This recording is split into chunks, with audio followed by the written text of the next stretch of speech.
Hai semua, Assalamualaikum warahmatullahi wabarakatuh. Perkenalkan, nama saya Dwi Juninda Rizkyanti Hartono dari kelas 2C dengan NIM 44432404131.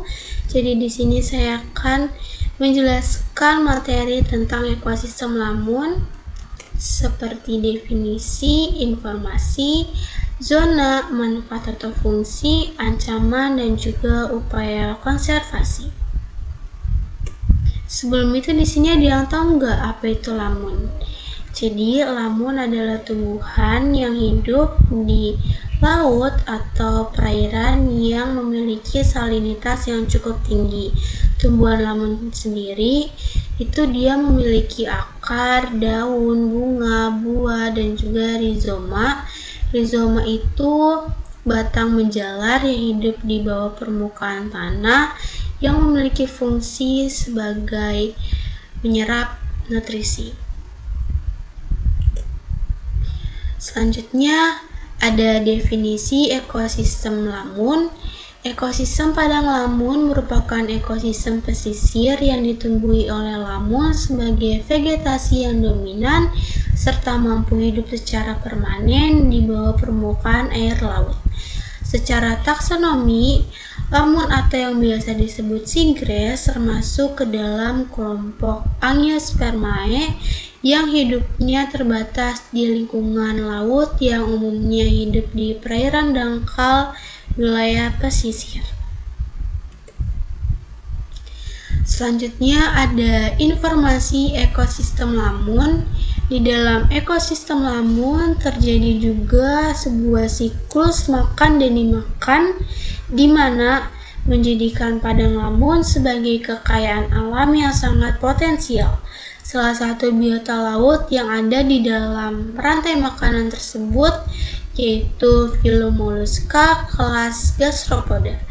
Filum Mollusca kelas Gastropoda ini memiliki peran ekologi yang sangat penting banget loh guys buat ekosistem padang lamun. Nah, dimana biomasa epifit yang menempel pada daun lamun ini itu akan dimanfaatkan oleh Mollusca trifauna sebagai sumber makanan dan protein. Sehingga kehadiran Mollusca ini tuh bisa dibilang sangat berguna bagi lamun. Untuk hubungan rantai makanan antara Mollusca dan lamun ini biasanya disebut dengan asosiasi. Selanjutnya ada zona ekosistem lamun, yaitu area perairan dangkal yang didominasi oleh vegetasi lamun yang memiliki fungsi yang sangat penting untuk biota laut. Zona ekosistem lamun biasanya terdiri dari padang lamun yang dapat berupa monospesies atau campuran dari berbagai jenis lamun seperti Enhalus acroides, Thalassia hemprithii, dan juga Halophila ovalis. Jika memiliki substrat yang stabil dan juga kaya akan nutrisi seperti pasir berlumpur dan pecahan karang, itu akan mendukung keberadaan lamun dan biota asosiasinya seperti makroalgae, bintang laut, ikan buntal, dan ikan selar. Nah, di sini ada beberapa faktor zona ekosistem lamun seperti pencahayaan cahaya matahari, karena cahaya matahari itu sangat penting untuk kegiatan fotosintesis lamun. Terus ada suhu dan salinitas. Suhu dan salinitas ini tuh berfungsi untuk mendukung produktivitas atau pertumbuhan lamun. Terus yang terakhir ada kondisi stabil pada substrat. Selanjutnya di sini ada fungsi. Ada beberapa fungsi ekosistem lamun, yaitu yang pertama sebagai stabilisator perairan dengan fungsi sebagai perangkap dan pengstabil sedimen dasar sehingga perairan menjadi lebih jernih. Yang kedua, lamun menjadi sumber makanan langsung berbagai biota laut. Yang ketiga, lamun sebagai produser primer. Yang keempat, komunitas lamun memberikan habitat penting atau tempat hidup dan perlindungan untuk sejumlah spesies hewan. Yang kelima atau yang terakhir, lamun memegang fungsi utama dalam daur zat hara dan juga elemen-elemen langka di lingkungan laut atau di lingkungan perairan.